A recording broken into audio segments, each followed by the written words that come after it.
जय हिंद दोस्तों। आज हम लोग पढ़ने वाले हैं class 10th economics short and long question answer. Class 10th का पार्ट 2 इकोनॉमिक्स राज्य एवं राष्ट्र की आय। ठीक है, देखते इसमें पहला संक्षिप्त रूप को पूरा करें। संक्षिप्त रूप को पूरा करें तो देखते इसमें पहला है जीडीपी। तो जीडीपी का फुल फॉर्म क्या होता है देखते हैं। तो जीडीपी का फुल फॉर्म होता है gross domestic product. Gross domestic product जिसका हिंदी में अर्थ होता है सकल घरेलू उत्पाद। सकल घरेलू उत्पाद। ठीक है, दूसरा है पीसीआई जिनका फुल फॉर्म होता है per capita income. Per capita income जिसका हिंदी में अर्थ होता है प्रति व्यक्ति आय।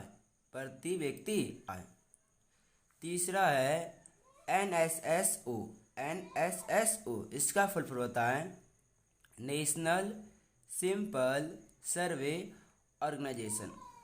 एन से नेशनल, एस से सिंपल, एस से सर्वे और से ऑर्गेनाइजेशन जिसका हिंदी होता है केंद्रीय प्रतिदर्श सर्वेक्षण संगठन।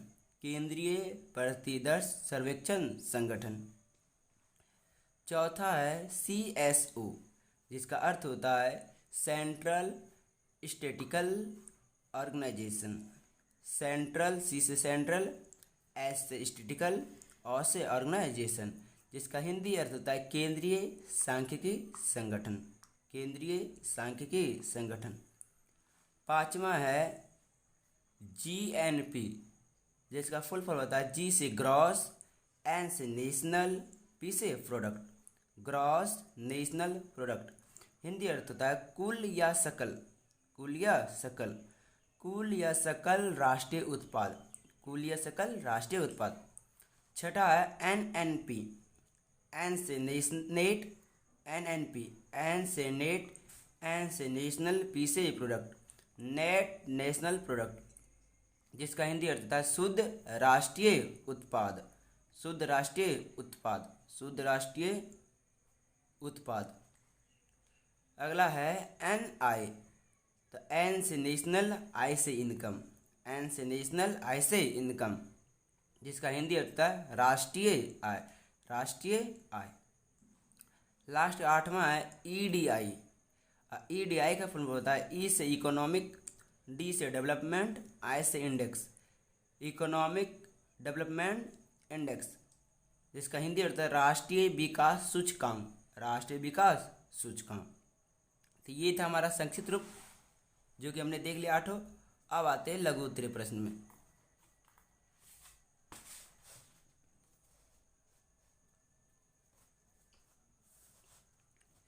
तो ये है लघु उत्तरीय प्रश्न। लघु उत्तरीय प्रश्न में पहला क्वेश्चन है, पहला है आय से क्या समझते हैं। आय से क्या समझते हैं। तो आंसर देखिए, जब कोई व्यक्ति किसी प्रकार की शारीरिक अथवा मानसिक कार्य करता है तो उस कार्य के बदले में जो उसे पारिश्रमिक मिलता है वह उस व्यक्ति का आय कहलाता है। देख आय से क्या समझते हैं, आप भी काम करते होंगे। तो जब कोई व्यक्ति किसी भी प्रकार का शारीरिक शरीर से अथवा मानसिक मन से काम करता है और उस काम के बदले उसे जो पारिश्रमिक मिलता है वह उस व्यक्ति का आय कहलाता है। ठीक है, अगला क्वेश्चन है सकल घरेलू उत्पाद से आप क्या समझते हैं। सकल घरेलू उत्पाद। ठीक है, तो इसका देखते हैं। सकल घरेलू उत्पाद आपको फुल फॉर्म बता देते हैं इंग्लिश में इसका। सकल घरेलू उत्पाद का जिसको हम इंग्लिश में क्या कहते हैं, जीडीपी कहते हैं, ग्रॉस डोमेस्टिक प्रोडक्ट। तो सकल घरेलू उत्पाद का परिभाषा देना है जीडीपी। सकल घरेलू उत्पाद जीडीपी। तो किसी देश की सीमा के अंदर, किसी देश की सीमा के अंदर एक वर्ष की अवधि में अंतिम रूप से उत्पादित वस्तुओं एवं सेवाओं के कुल मौद्रिक मूल्य के योग को सकल घरेलू उत्पाद कहते हैं। तो देखिए इसका आंसर क्या है। बोला किसी भी देश में एक वर्ष की अवधि में अंतिम रूप से उत्पादित, किसी भी देश की सीमा के अंदर एक वर्ष की अवधि में अंतिम रूप से उत्पादित वस्तुओं एवं सेवाओं के कुल मौद्रिक मूल्य के योग को सकल घरेलू उत्पाद या जीडीपी कहते हैं। ठीक है, अगला क्वेश्चन देखते हैं। अगला है प्रति व्यक्ति आय क्या है। प्रति व्यक्ति आय क्या है।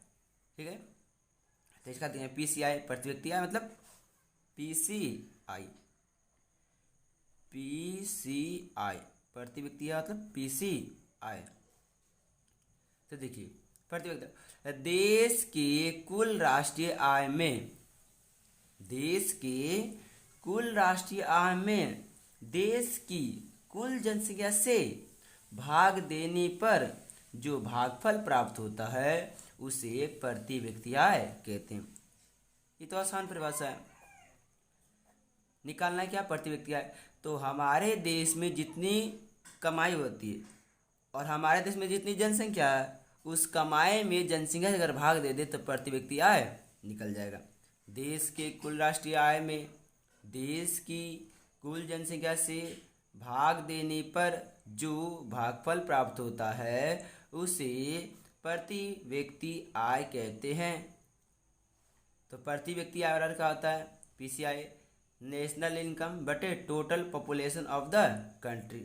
मतलब पीसीआई और नेशनल राष्ट्रीय आय बटे टोटल मतलब देश की कुल जनसंख्या, total population of the country, देश की कुल जनसंख्या।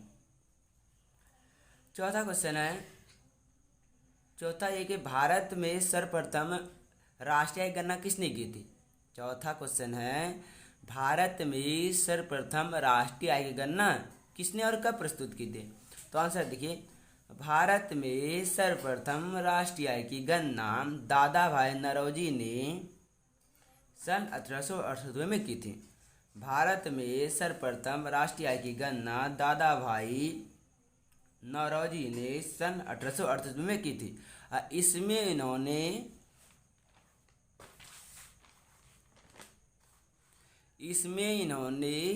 भारत की प्रति व्यक्ति आय 20 रुपया बताए थे। कितने रुपये बताए थे 20 रुपया बताए थे। ये 1868 की बात हो रही है।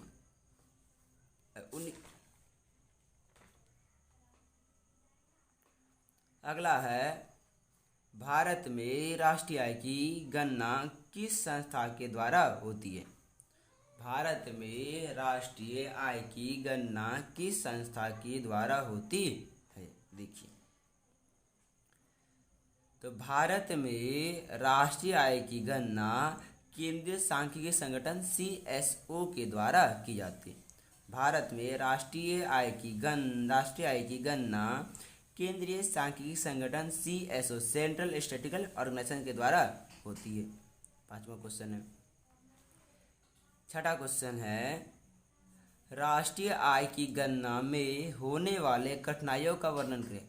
राष्ट्रीय आय की गणना में क्या क्या कठिनाई होती है उसका वर्णन करना है। तो देखिए, तो राष्ट्रीय आय की गणना की निम्नलिखित 3 कठिनाइयाँ हैं। राष्ट्रीय आय की गणना की निम्नलिखित 3 कठिनाइयाँ हैं। पहला है आंकड़ों को एकत्र करने में कठिनाई। आंकड़ों को एकत्र करने में कठिनाई। तो देखिए इसका यहाँ से आंसर है, सही आंकड़े उपलब्ध नहीं होने के कारण लोगों को आंकड़ों को उपलब्ध करने में कठिनाई होती है, जिससे राष्ट्र का विकास सही ढंग से नहीं हो पाता।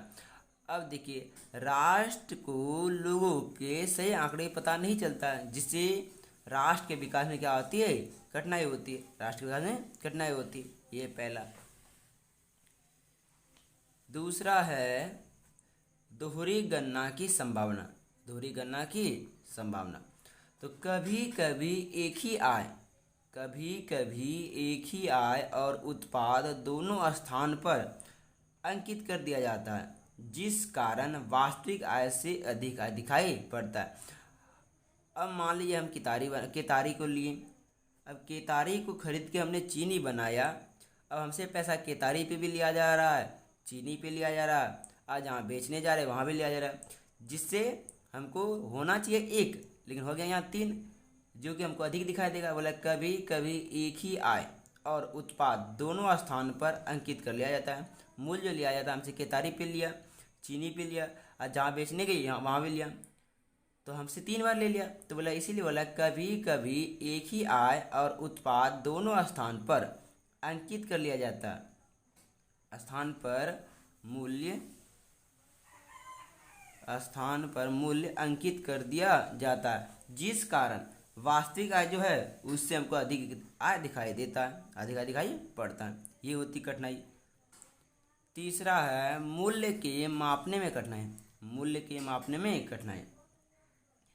हम देखते हैं कि बाजार में एक ही वस्तु का कई व्यापारिक स्थितियों से गुजरने के कारण हम देखते हैं कि बाजार में एक ही वस्तु का कई व्यापारिक स्थितियों से गुजरने के कारण उस वस्तु के मूल्य में भिन्नता आ जाती है। क्या आ जाती है? भिन्नता।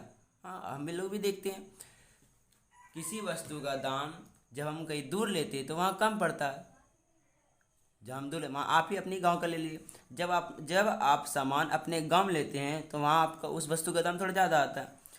जब आप वहाँ से थोड़ा मार्केट में जाते हैं तो वहाँ उस वस्तु का दाम कम होता है। और जब आप उस वस्तु को खरीदने के लिए बड़े मार्केट में जाते हैं तो वहाँ भी वस्तु का दाम कम होता है।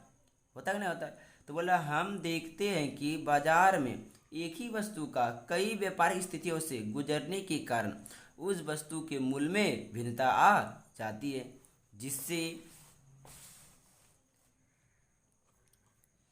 जिसमें मूल्य को मापने में कठिनाई होती है।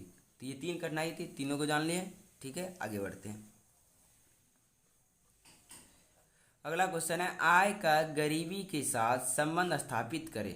आय का गरीबी के साथ संबंध स्थापित करें। तो देखिए आय का गरीबी के साथ क्या संबंध है। आय का गरीबी के साथ गहरा संबंध है। आय मतलब कमाई। ठीक है, आय का गरीबी के साथ गहरा संबंध है। जब आय बढ़ती है तो गरीबी दूर हो जाती है। क्या? जब आय बढ़ती है मतलब जब कमाई बढ़ती है तो गरीबी दूर हो जाती है और लोगों के जीवन स्तर में सुधार होना शुरू हो जाता है। और आय जब कम हो जाती है, जब कमाई कम हो जाता है तो गरीबी में वृद्धि होने लगती है। गरीबी में क्या होने लगती है? वृद्धि होने लगती है और लोगों के जीवन स्तर में गिरावट आ जाती है। यही आय का गरीबी के साथ क्या है? संबंध है। फिर से देख लेते हैं। कह रहा आय मतलब कमाई का गरीबी के साथ संबंध स्थापित करे। तो सिंपल भाषा बोला जाती है। कह रहा है आय का गरीबी के साथ गहरा संबंध है। ठीक है, जब कमाई बढ़ती है तो गरीबी दूर हो जाती है और लोगों के जीवन स्तर में सुधार होना शुरू हो जाता है। और आय जब कम हो